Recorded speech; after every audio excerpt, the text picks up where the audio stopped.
공덕역 9번 출구에서 도보 4분이면 도착할 수 있는 요즘 잘한다고 소문이 자자한 야키토리 다이닝 키우에 다녀왔습니다. 키우는 오사카에서 미슐랭 스타를 받은 야키토리아 출신 셰프님이 귀국하셔서 동료분과 오픈하신 업장인데 과연 어떤 음식을 하고 계신지 궁금했던 와중에 당일에 운 좋게 예약 성공하여 방문하게 되었습니다. 공덕역 주변은 괜찮은 식당들이 이미 많은데 새로 오픈하는 식당이나 주점도 많아서 꾸준히 들리고 있는 동네인데요. 공덕시장에 있는 족발집과 전집 같은 노포들도 괜찮은 곳이 꽤 있는 편이어서 다양한 선택지가 있어서 저는 개인적으로 좋아하는 동네입니다. 이번에도 가격과 만족도를 고려해서 그래프로 한번 그려보려고 하는데요. 키우는 대략 이 정도쯤에 있을 것 같습니다. 코스 자체로의 돈과 만족도의 교환 비율은 괜찮은데 주류 주문이 일단 필수이고 인당 한 잔만 마시기에는 택도 없는 느낌이어서 약간의 조정을 거쳐 위치를 정해보았습니다. 그래도 야키토리 자체는 정말 맛있습니다. 사케와 와인을 포함한 주류 라인업도 괜찮은 편이고요.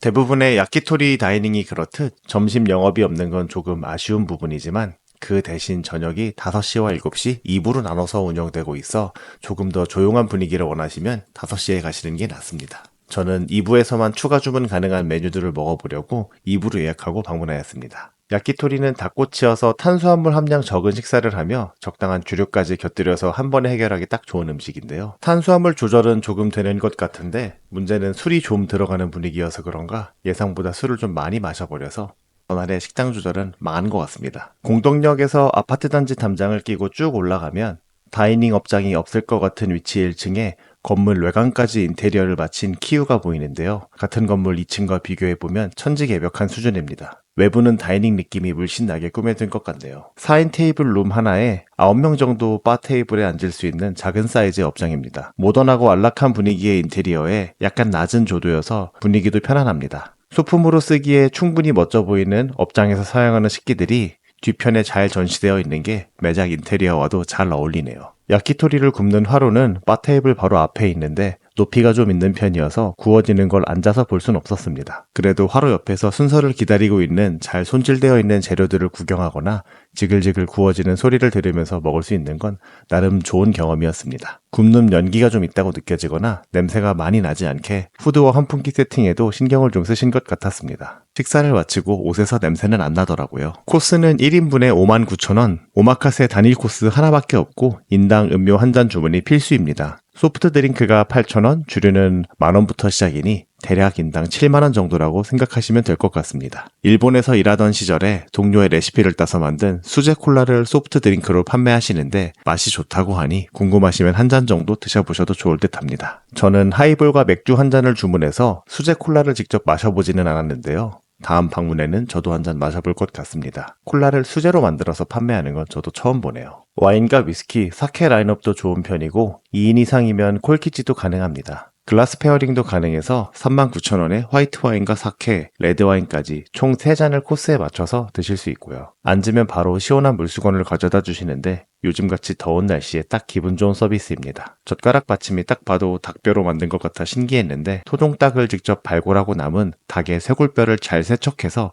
젓가락 받침으로 쓰고 있다고 하시네요. 기억에 남는 아이템이지 않나 싶습니다. 코스의 시작은 껍질을 태운 가지와 파프리카를 폰즈 소스에 잘 재워서 만든 불향과 맛이 확 나는 부드러운 야채입니다. 피클처럼 새콤한 맛에 아삭한 식감일 줄 알았는데 부드럽고 달콤한 맛에 모닥불에 구운 풍미가 살아있어서 그런가 입맛 돋보기 좋은 디쉬였습니다. 첫 꼬치는 닭 안심입니다. 덜 익었나 싶을 정도의 하얀 비주얼인데 막상 한 입 먹어보니 잘 익긴 했는데 구운 느낌이 아니라 수비드한 느낌으로 수분감도 매우 높고 식감도 정말 부드럽네요. 구운 게 아니라 쪄낸 고기 같은 느낌이었습니다. 두 번째 꼬치는 네기마입니다.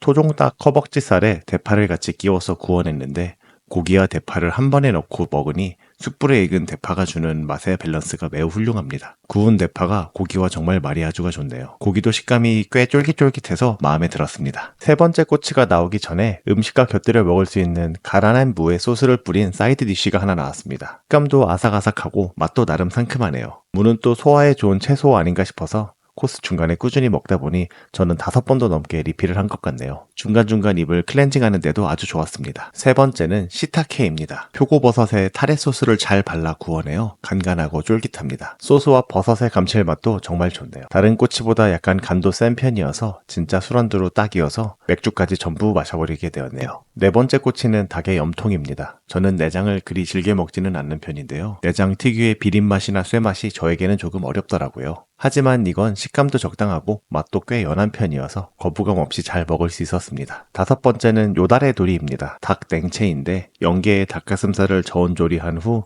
간장 소스에 시소잎을 점여서 올렸다는데 시소를 아예 못 먹는 일행도 소스와 밸런스가 좋은 편이어서 시소를 빼지 않고 그대로 잘 먹었습니다. 가슴살이지만 정말 부드러운 향신료와 잘 어울리는 요리였어요. 여섯 번째는 카와츠키 세세리인데 닭 목살에 껍질이 붙어있는 부위입니다. 목살이 이렇게 두꺼웠나 싶을 정도로 나름 두께감도 있고 껍질도 바삭합니다. 육즙도 많은데 기름기도 있어서 진한 풍미가 느껴지는 편이고요.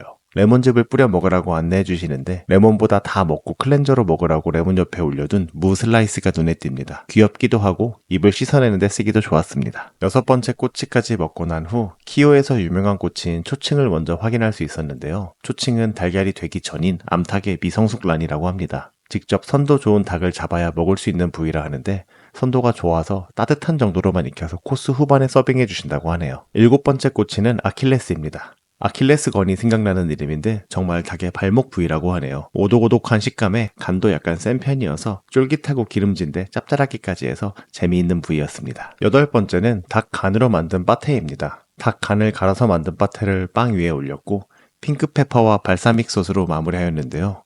파테가 살짝 비린맛이 나는 경우가 있어 긴장하고 먹어보았는데 핑크페퍼 향이 생각보다 진해서 발사믹까지 같이 입에 들어가니까 녹진한 버터 같은 맛만 남아있었습니다. 페어링으로 나오는 이태리 레드와인과 마리아주가 완벽하네요. 아홉 번째는 한국에서는 잘 먹지 않는 야채인 오크라입니다. 오크라 안에 액체도 적당히 익은 상태인데 겉은 잘 구워져서 아삭아삭한 식감입니다. 녹색 채소를 구워냈는데 흐물흐물하지 않아서 좋았습니다. 고기 중간에 야채를 하나 먹어주니 밸런스가 잘 맞네요. 열 번째는 아까 보여줬던 초칭입니다. 아까 해주신 설명대로 따뜻한 정도로만 살짝 익혀 나왔는데 한 입에 하나씩 입안에서 터트려 먹어보니 따뜻하고 진한 노른자 맛이 납니다. 간도 적당해서 반숙 달걀 노른자 먹는 기분이네요. 고소하고 녹진해서 의외로 좋았던 꼬치였습니다. 마지막 꼬치인 11번째 꼬치로는 치쿠네가 나왔습니다. 닭고기를 다져 만든 동그란 완자인데 두툼한 두께에 걸맞게 속이 꽤 촉촉한 편이어서 두 입에 나눠 먹었는데도 퍽퍽하지는 않았습니다. 수분이 다 날아가게 조금 과하게 굽는 경우도 있는데